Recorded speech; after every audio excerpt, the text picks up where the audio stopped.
드디어 6개월 동안 이 성전을 건축하고 오늘 입당 예배를 드리는 날입니다.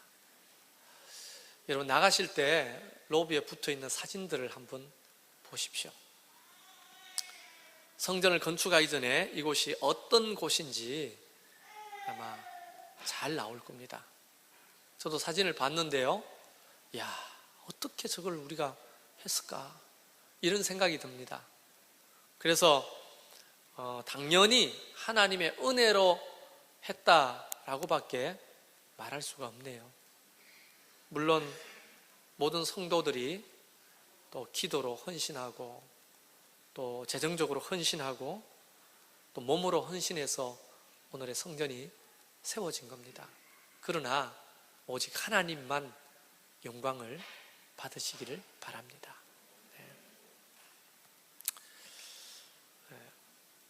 사실 하나님은 언제나 성전에서 모든 백성들에게 복을 주시기를 원하셨거든요.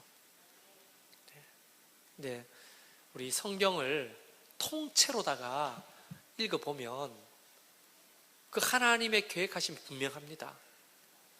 아브라함, 이삭, 야곱 이렇게 족장시대 때는요 성전이 없었어요.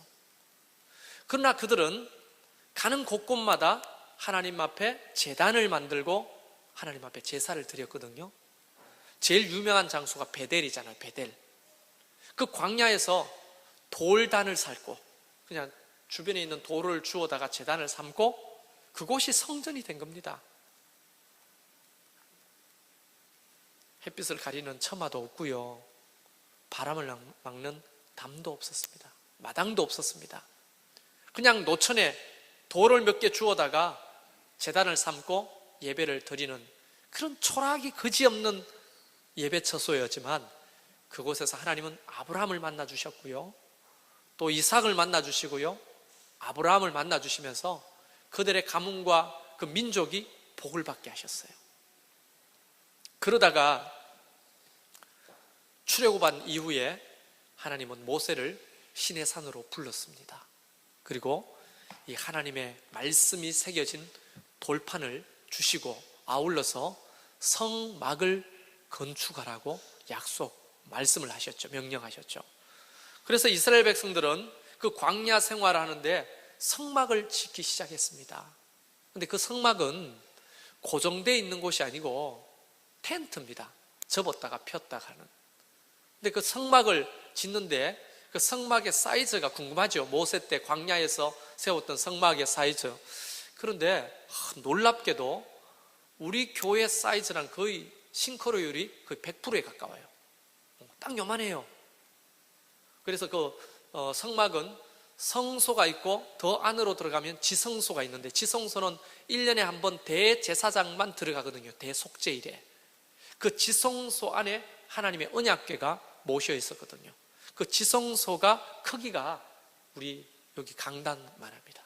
6m 정도 되니까 여기 지금 딱 5m거든요. 조금 더 긴 겁니다.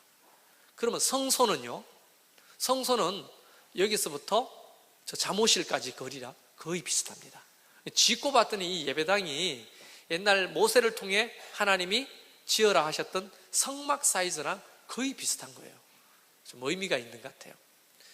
그런데 그 성막을 짓고 하나님은 그 언제나 회막의 영광으로 가득했다고 말씀하십니다. 그 12지파 이스라엘 백성들이 동서남북 3지파씩 그 성막 중심으로 모여서 생활을 했어요. 그래서 구름이, 하나님의 영광이 그 성막에 있다가 그 구름이 떠오르면 사람들이 막 성막을 해체합니다. 그리고 레위인들이 그걸 메고 이제 그 구름을 따라가는 거예요. 구름이 또 내려앉으면 또 크게 성막을 짓고 12지파들이 또 삶의 터전을 잡고 사는 겁니다. 어떨 때는 한 달 만에 구름이 떠오르면요, 한 달 만에 또 떠나기도 하고 어떨 때는 1년 동안 머물기도 했어요. 그렇게 성전 중심으로, 성막 중심으로 살면서 40년 동안 하나님은 그 성막을 통해 은혜를 주시는데 메추라기도 주시고 만나도 주시고 구름 기둥, 불 기둥으로 그들을 40년 동안 인도하시고 그들이 급하게 나온다고 옷가지를 챙겨오지 못했잖아요. 단벌 신사였습니다. 신발이 뭐 우리처럼 좋은 운동화가 있었겠어요? 샌들, 가죽으로 만든 샌들, 그거 하나 신고 돌짝밭 광야로 나왔는데 40년 동안 연력학 제2의 법칙, 에너지는 계속 소멸되고 무질서 가운데로 가는 이 법칙이 깨지는 거예요. 하나님은 옷이 낡지 않도록, 신발이 딸지 않도록 은혜를 주셨어요. 그런 은혜가 그 성막 중심으로 이스라엘 백성들에게 흘러간 겁니다. 그리고 그들이 드디어 여호수아와 함께 가나안 땅에 입성을 하고 정복 전쟁을 하고 그곳에서 살게 됩니다. 나중에 하나님은 그곳에 다윗이라고 하는 임금을 세우셨죠. 다윗이 어느 날 성막 속에 있는 하나님의 언약궤를 보게 되면서 마음이 민망해집니다. 왜냐하면 자기가 살고 있는 궁궐은 너무 멋졌거든요. 백향목으로 멋지게 만든 그 궁전 안에 있는데 하나님은 천막 속에 있는 거예요. 하나님의 언약궤가. 그래서 하나님 앞에 기도하기를 다윗이 이렇게 말합니다. 하나님, 내가 성전을 건축하겠습니다. 왜냐하면 다윗도 이 성전이 얼마나 중요한 곳인지 알았기 때문에 성전을 건축하겠습니다. 그렇게 말했더니 여기서 굉장히 중요한 비밀 하나를 알게 되죠. 아무나 성전 건축을 하나님이 허락하지 않습니다. 돈 있다고 짓는 게 아니에요. 성도들 많다고 짓는 게 아닙니다. 하나님이 허락하셔야 짓는 거예요. 그래서 하나님은 다윗에게 말하기를, 다윗, 참 마음만 받겠다. 내가 고맙다. 마음만 받겠다. 그러고는 말만 했는데도, 성전을 짓기로 마음만 먹었는데도 하나님은 다윗에게 복을 주기 시작하는 거예요. 그의 위를 튼튼하게 하고 네 후손이 복을 받고 네 민족이 어디를 가든지 복을 받겠다고 하는 하나님의 말씀이 막 쏟아 나오는 거예요. 축복의 말씀이. 실제로 다윗은 성전을 짓겠다고 하는 마음만 가졌는데도 하나님 복을 그렇게 주셨으니 성전을 건축하면 얼마나 큰 복을 받겠냐 이거예요. 근데 하나님이 다윗에게 이렇게 말하겠죠. 말씀하셨습니다. 네 손에는 피를 너무 많이 묻혔다. 네 아들 솔로몬이 성전을 건축하게 될 것이다. 다윗은 습습하게 생각하지 않았어요. 그게 하나님의 뜻이라면 그렇게 하겠습니다 하고, 아들 솔로몬이 어리니까 아들이 성전을 건축할 수 있도록 모든 재료를 전부 다 자기 외교력, 뭐 왕권, 자기 가지고 있는 모든 인간관계를 다 동원해 가지고요, 성전 짓는 그런 도구들을, 나무, 뭐 돌, 이런 것들을 전부 다 좋은 데 가서 다 사와서 준비를 합니다. 그리고 드디어 솔로몬이 7년에 걸쳐서 성전을 건축하는데 그 성전은 너무나 아름다웠습니다. 하나님 그 솔로몬 성전을 중심으로 이스라엘 백성들이 모여 살기 시작하는데 은혜를 주시는 거예요. 그곳에서 정말 주변에 있는 모든 민족들이, 아하, 야훼 하나님을 믿는 저 이스라엘 백성들이 왜 복을 받는지 봤더니 성전 중심의 삶을 사는 거예요. 성전 중심의 삶을.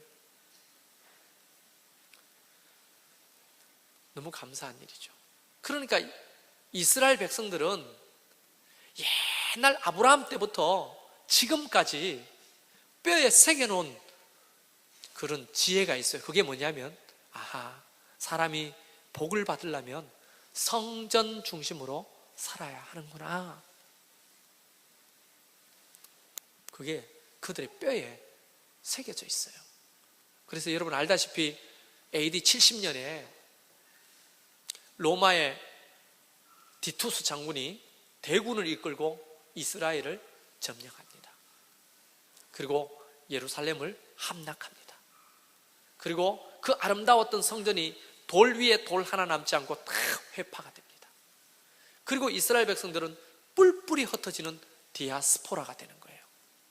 아프리카, 유럽, 아시아, 저 아메리카까지 전부 다 뿔뿔이 흩어진 그 유대인들이, 그들이 흩어져서도요 어떻게 사는 줄 아십니까? 제일 먼저 지은 것이 회당입니다. 회당. 오늘날 말하면 교회죠. 자꾸만 하지만 성전을 먼저 짓고 그곳에 모여서 하나님의 말씀을 포기하지 않고 하나님을 예배하는 것을 포기하지 않고 성전 중심으로 살기 시작합니다. 여러분, 유대인들이 얼마나 복을 많이 받은 줄 알죠? 2000년 동안 나라가 없다가 1948년에 미국의 도움으로 독립한 거 아닙니까? 이스라엘이. 그러니까 팔레스타인 사람들이 열받는 거예요. 2000년 동안 우리 땅으로 살았는데, 조상 대대로 살았는데 갑자기 이스라엘 백성들이, 유대인들이 나타나가지고 이거 우리 땅이다 하고 달라고 하니까 누가 주겠어요? 그래서 중동하고 이스라엘이 그렇게 싸우는 겁니다. 여러분, 고구려 땅이 발해까지 아닙니까? 중국 저기 다 우리 땅 아닙니까? 우리가 우리 땅이니 달라고 하면 중국이 가만히 있겠어요? 똑같은 겁니다. 근데 그들이 와서 제일 먼저 한 게 뭐냐? 그곳에 성전을 다시 재건하고 살기 시작하는 거예요. 그들은 뼈에 새겨져 있습니다. 성전 중심의 삶이 얼마나 하나님으로부터 복을 받고 은혜를 받는 삶인지 알거든요. 그게 예수님 시대 때도요, 그대로 드러납니다. 예수님 시대는 성인이 되면 1년에 3번씩 절기를 쫓아 예루살렘 성전에 와서 예배하도록 되어 있습니다. 이 사람이 아프리카에 있던, 저 유럽 오지에 있던, 아니면 아시아에 있던 상관없이 성인 남자 유대인이라면 1년에 몇 번? 3번은 꼭 성전에 와서 예배를 드리는 거예요. 여러분, 얼마나 먼 길입니까? 하나님 앞에 제물을 바치기 위해서 소를 끌고 양을 끌고 몇백 리를 걸어서 오는 거예요. 몇백 리를. 절기 때만 되면 외국에서 온 유대인들이 가득 넘쳤어요. 왜 그들이 1년에 3번 그렇게 힘들고 험한 길을 걸어서 성전에 찾아왔을까요? 그들이 뼈에 새긴 게 있죠. 아는 거예요. 성전 중심의 삶이 얼마나 은혜롭고 복된 삶인지 그들이 조상 대대를 통해서 학습된 겁니다. 그리고 그들은요, 1년에 3번만 아니고 하루에 3번 기도하는 시간을 정해놓고, 경건한 유대인들은 늘 하루에 3번 성전을 왕래하며 기도하는 삶을 살았거든요. 하나님을 찬송하고 경배하고, 그 삶이 매일매일의 삶 속에 이어졌다는 거예요. 그 말이 오늘 사도행전 3장 제9시 기도 시간에 베드로와 요한이 성전에 올라갔다고 되어 있습니다. 베드로와 요한뿐 아니라 그때 당시에 모든 유대인들은 하나님 앞에 나아가 기도하고 예배하는 것이 얼마나 복된 것인지 알기 때문에 하루에 3번 기도하러 갔는데, 9시라고 하면 우리 오전 9시, 저녁 9시를 말하는 게 아니고 유대인들의 시간은 우리랑 좀 다릅니다. 9시는 성경에 무슨 6시 이러면 3시간 빼면 돼요. 3시간. 6시간을 빼면 돼요. 9시니까 몇 시예요? 6시간 빼면? 오후 3시예요. 오후 3시. 그렇게 열심히 일해야 될 시간인데도 그들은 하나님 앞에 나와서 먼저 기도하고 갔다는 거예요. 삶의 현장으로. 그런데 이렇게 성전 중심으로 유대인들이 생활을 했잖아요. 그런데 문제가 좀 생겼습니다. 성전 중심으로 생활하는 건 너무 귀한 일인데, 그건 불변하는 하나님의 진리인데, 그런데 왜곡되기 시작하는 거예요. 왜곡. 성전 중심의 삶이 하나님이 원래 원하시는 바대로 흘러가지 않고, 성전 중심은 중심인데 늘 성전에 드나들고 왕래하는데 본질을 잃어버렸어요. 하나님이 원래 원하시는 바 성전 중심의 생활이 아니고 뭔가 좀 변질된 성전 중심의 삶을 살아가는 사람들이 하나 둘 생겨나기 시작했다는 거예요. 그 중에 대표적인 인물이 누구냐 하면 바로 타락한 종교 지도자들. 거기는 대제사장들도 있었고요, 율법에 능통한 바리새인들, 또 성경을 대필하는 서기관들. 그때는 복사 이런 게 없잖아요. 인쇄술이 없으니까 전부 다 손으로 쓰는 거예요. 하나님의 말씀을 옮겨서. 그게 서기관이에요. 하나님의 말씀을 옮겨 쓰는 사람. 아무나 할 수 있는 게 아니에요. 근데 그렇게 성전에 늘 모여서 먹고 사는 사람들의 숫자가 역사학자 요세푸스에 의하면 그때 당시에 예수님 시대에 3만 명이 넘었답니다. 3만 명. 정말 손바닥만한 성전, 거기에 3만 명이 넘는 종교 지도자들이 성전 중심으로 돈벌이하고 살았다는 거예요. 돈벌이. 실제로 그런 장면이 나오죠. 절기 때가 되면 사람들이 예물을 가지고 주님 앞에 제사 지내러 오잖아요. 흩어진 사람들이. 그런데 그 성전에는요, 그 미문에서부터 그 주변에 장사치들이 가득했어요. 무슨 장사냐? 두 가지 장사입니다. 하나는 돈 바꾸는 장사, 환치기 하는 돈 바꾸는 장사. 왜 그러냐면 그때 당시에 이스라엘 사람들이 쓰던 돈은 로마 화폐거든. 로마 화폐. 이 로마 화폐로는 성전에서 사용할 수가 없었어요. 그러니까 성전에서 사용하는 다른 돈이 있었어요. 환치기 해주는 거예요. 환치기. 아니, 성전에서 무슨 돈 쓸 일이 있어? 헌금하려고 그러나? 그게 아니고요. 이제 양을 데리고 오고 소를 데리고 오잖아요. 그런데 여러분 10리, 20리길이 아니라 100리, 200리길을 걸어가지고 소를 데리고 오다 보면 소가 겨울에 넘어지기도 하고 자빠지기도 하면서 다리나 몸집에 흠이 나겠어요? 안 나겠어요? 흠이 나죠. 그럼 밖에 서가지고 이제 제사장들이 보는 거예요. 그러면 옆에서 장사시들이 눈짓을 합니다. 그럼 이 제사장이 돈 받아 먹었겠어요? 안 받아 먹었겠어요? 받아 먹었겠죠. 그러면 트집을 잡는 거예요. 에이, 이거 보라고. 이걸 하나님 앞에 흠이 있어서 드릴 수 없다고. 그러면서 세속적인 말로 뺀찌를 놓는 겁니다. 그러면 백리길을 다시 돌아가가지고 새로운 양을 데리고 와야 돼요? 할 수 없으니까 양을 파는 겁니다. 그러면 양을 사는 사람들이 있었겠어요? 없었겠어요? 있었죠. 이게 3만 원짜리 양이면 10,000원만 주시오, 내가 사줄게, 이러면서 파는 거예요. 할 수 없이 파는 거예요. 그러면 10,000원을 받았죠. 이 돈을 가지고 양을 드리지 못하고 비둘기를 사게 되는 거죠. 그래서 비둘기 파는 사람, 양 파는 사람, 소 파는 사람들이 절비한 겁니다. 그걸 사기 위해서 돈 환치기 하는 사람이 절비한 거예요. 좋은 목, 이거 비싸요, 안 비싸요? 아니, 장사하기 좋은 목 말이에요. 목, 제가 발음이 좀 촌스러워서 못 알아듣는데 비싸겠죠. 그러면 그 관리하는 레윈들이나 지도자들한테 뒷돈 됐겠어요, 안 됐겠어요? 됐겠죠. 그러면 내한테 1,000만 원 뇌물 주는 사람 너는 이 자리, 900만 원 주는 사람 너는 요 자리, 500만 원 주는 사람 너는 요 자리, 돈 없는 사람 저 밖에서 장사도 안 되는 데서 그래도 한번 팔아볼 거라고. 예수님이 어느 날 성전에 들어가서 상을 뒤집어 엎고, 그죠? 채찍을 만들어서 양과 소를 쫓아보내면서 막 화를 내시면서 어디 하나님의 성전을 강도의 구렬로 만들려고 하느냐, 여기는 만민이 기도하는 집이다. 예수님께서 성전의 본질을 잘 얘기해 주셨죠. 여기는 장사하는 곳이 아니고 하나님 앞에 기도하는 곳이다. 기도가 뭐예요? 하나님과 교제하는 곳이다. 하나님과.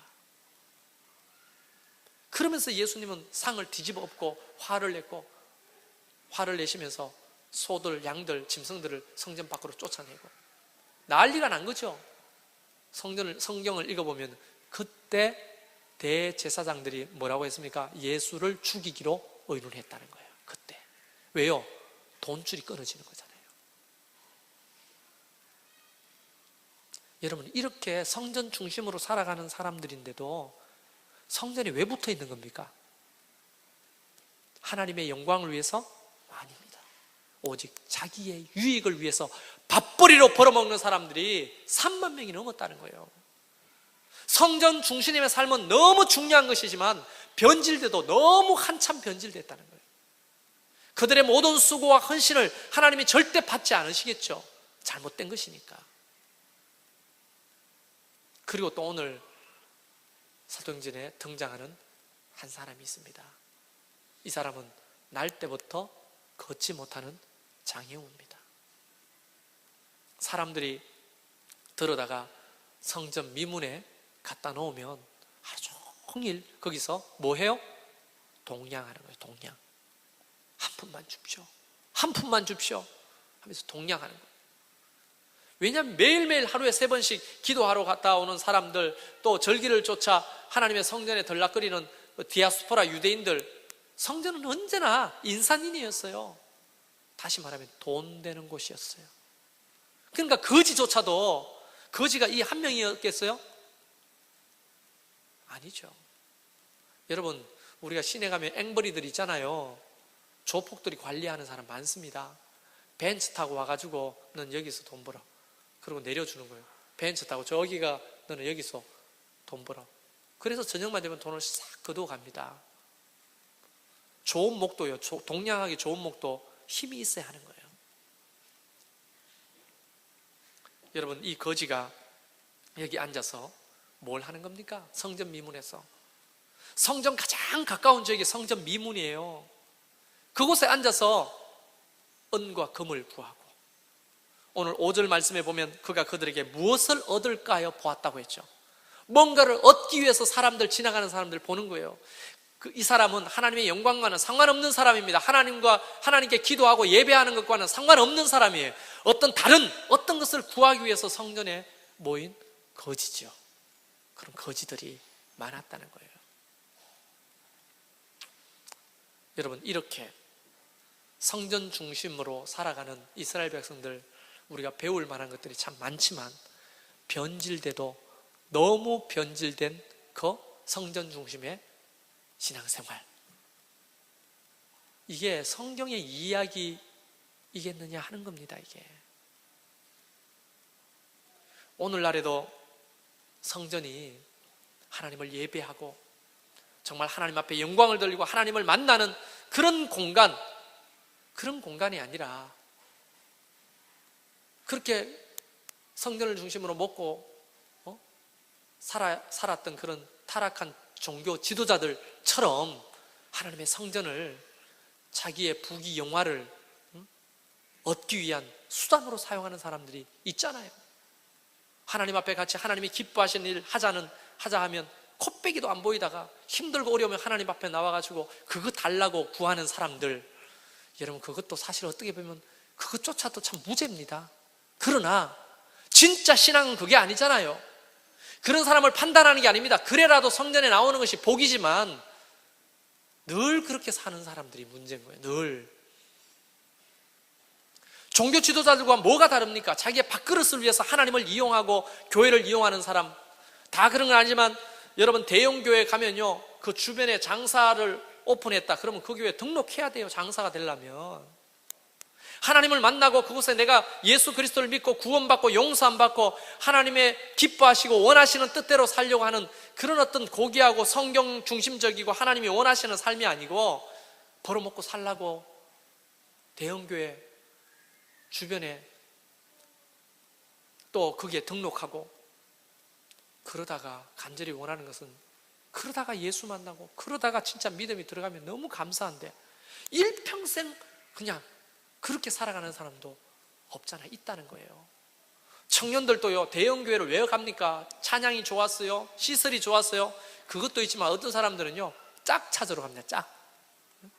왜? 거기 가면 형제들 많으니까, 거기 가면 자매들 많으니까.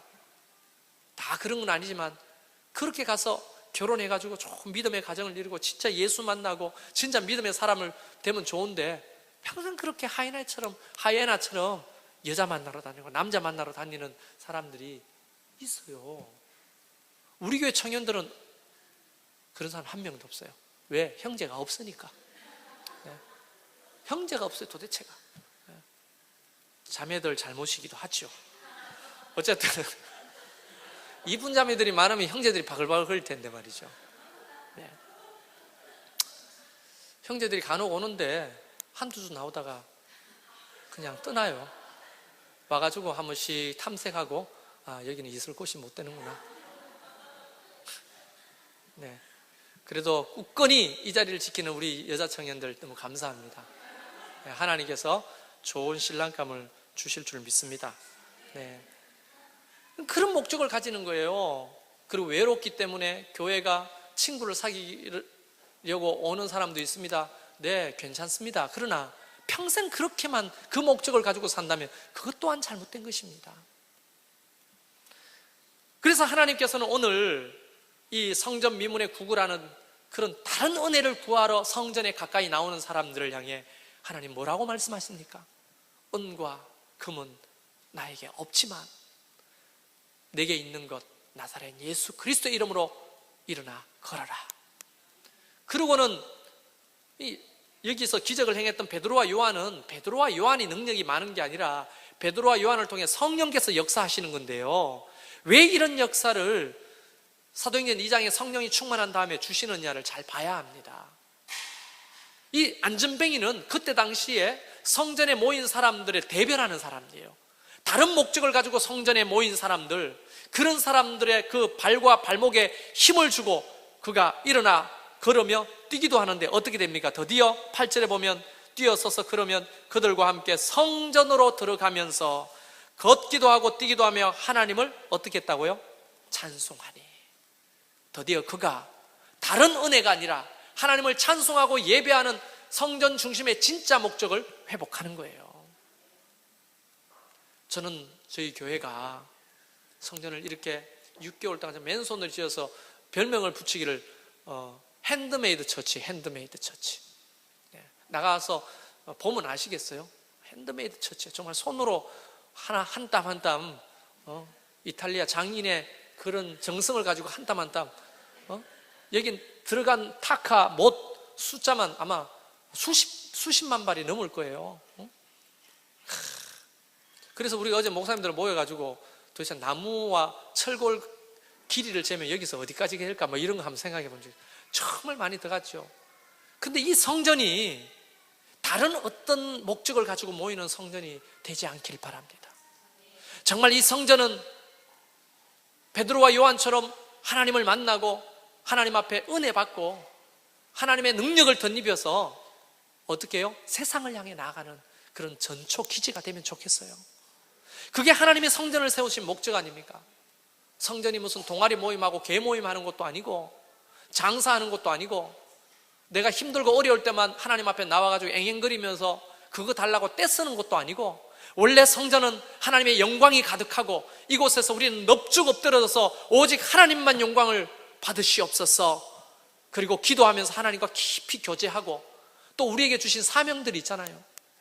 다음 세대를 길러내는 학교의 사명, 열방을 향해 복음을 전하는 선교 기지의 사명, 또 지역 주민들에게 좋은 이웃이 되는 그런 지역 주민들 센터가 되는 그런 비전들을 우리가 함께 이루어가는 거죠. 우리들만 이렇게 모이는 그런 성전은 아닌 것 같아요. 그래서 우리가 11월 달에 진접 주민들을 위한 어떤 페스티벌을 계획하고 있는데요. 여러분, 이런 일들을 왜 하는 겁니까? 물론 교회를 알리고 예수님을 전하기 위한 전도의 목적이기도 하지만 지역 주민들이 언제든지 와서 그냥 차 마시고 아이들 뛰어놀고 그냥 이곳에서 가족들끼리 날씨 좋은 날 고기도 구워 먹고 좋잖아요. 돈 안 받습니다. 마음대로 하시라고요. 다음 세대들이 오기 편한 교회가 되면 좋겠어요. 일주일 내내 교육관에서 진접고등학교 학생들이 춤 연습을 했거든요. 노랗게 빨갛게 물들인 애들이 와가지고요 막 유행가 틀어놓고 막 춤을 추는데 어른들이 보면 저런 새끼들이 교회에서 유행가 틀어놓고 춤 연습을 하냐 이렇게 생각하는데 교회가 그들을 품지 않으면 누가 품을 겁니까? 걔들이 어디 가서 그런 연습을 하겠어요? 근데 내가 가다가 보니까 주차장에서 담배를 피우고 있는 거예요, 걔들이. 그래서 갑자기 화가 나는 거예요. 이놈의 새끼들이 어디서 예배당 앞에서 담배를 피우고 이런 말이 여기까지 올라오다가 무서워가지고 말 못한 게 아닙니다. 내가 거기서 담배 피지 말라고 하면 걔들이 담배를 안 피워요? 어디인가 가서 또 그들은 담배를 필 거예요. 제가 그랬어요. 차라리 교회 주차장에서 담배 피워라 그래. 다음 세대가 얼마든지 와서 자기들이 노래하고 춤추고 할 수 있는, 그러다가 예수 만나고 그러다가 하나님 만나면 얼마나 좋아요. 교회 고리타분해 가기 싫어. 우리가 다음 세대를 어떻게 책임질 겁니까? 뿐만 아니라 전 세계 열방에 아직 예수 그리스도를 알지 못하는 종족들이 얼마나 남아 있습니까? 우리가 북한을 품고 기도하잖아요. 축도할 때마다 북한의 동포들을 위해 축도하잖아요. 제가 멋으로 하는 줄 아십니까? 있어 보이잖아요. 북한의 동포들 있어 보이라고 하시는 줄 아십니까? 하나님은 우리 교회에 주신 사명이 북한 선교입니다. 그걸 위한 선교의 전초기지가 되면 좋겠어요. 그러려면 정확하고 건강한 목적을 가지고 하나님의 성전에 모인 사람들이 많아질 때 이 교회가 그런 비전들을 이루어가는 거죠. 여기서 안전뱅이가 다른 것들을 구하기 위해서, 은과 금을 구하고 다른 것들을 구하기 위해서 예배당에 오는 사람들이 많아지면 교회는 차라리 문 닫는 게 낫습니다. 차라리 여기가 헬스장으로 바뀌든지 그냥 그 덤핑 처리해서 옷 파는 그런 창고 있잖아요. 그걸로 바뀌는 게 훨씬 나아요. 지역 주민들한테. 오늘 입당하는 날입니다. 저와 여러분이 성전에 머무는 온전한 목적을 회복하시고 성전 중심의 삶을 살되 건강한 성전 중심의 그런 믿음을 가지고 모이는 저와 여러분이 되기를 주의 이름으로 축원합니다. 이 시간 같이 기도하겠습니다.